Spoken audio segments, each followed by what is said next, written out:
welcome to Cox Local Edition on CNN Headline News. I'm Catherine Falk with Cox Communications. Thank you so much for joining us today.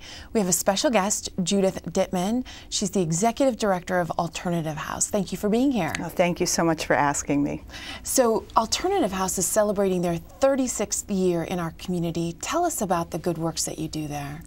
Well, we started out as a runaway shelter for teenagers, and we still have that program. It's a 2-week crisis intervention, and it's located up in the Tysons Corner area of Fairfax County. And 36 years ago, kids were running away to find themselves and found that they really wanted to go back home.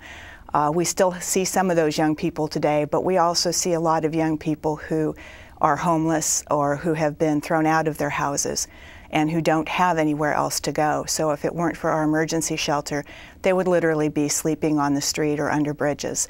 So we're really, really grateful that we're still able to provide that service. We also provide some longer-term help for pregnant and parenting teenage moms who have become an increasing number in our community as well. They can stay with us for 18 months to 2 years. And while they're there, we focus a lot on parenting skills so that their babies are safe as well as themselves, and working on educational goals and getting a job so that at the end of the time, rather than going back into a homeless shelter, they have ability to support themselves and their child in our community. The third way that we work in our community is doing neighborhood-based outreach to try to reach kids before they might need to come to our emergency shelter or into our Assisting Young Mothers program. And we have various locations throughout Fairfax County where we work with kids in range in age from, say, 4th grade all the way up through high school. After-school programs, as well as tutoring, a safe place to go. The goal there is to try to keep families together and to keep kids in school and making smart choices, not getting involved with drugs. That's great.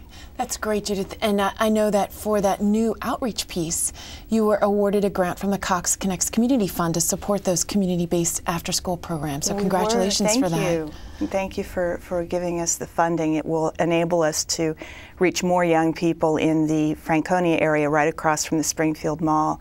We have an outreach effort going, and it's been helping primarily girls, but there were a lot of boys that would like some programming for them too, some soccer games and things like that to be active and be making smart choices after school. So that's what we'll be using that funding for. That's terrific. So you've been doing this great work for 36 years. How do you continue to do that great work? Where does your money come from? Well, we get some from the federal government, and we get some from Fairfax County, and the rest of it, about 1/3 of it, is raised from the community, from businesses, from people like Cox Communications, from a lot from individuals.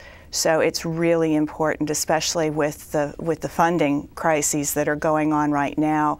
We're seeing more and more young people who need support, and so the help from the community is just really critical. Great.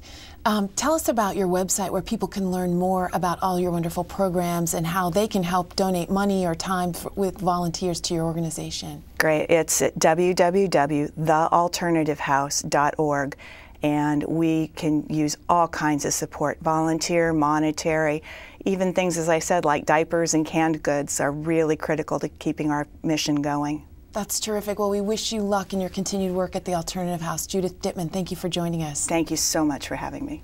And thank you for joining us on Cox Local Edition on CNN Headline News. Have a great day.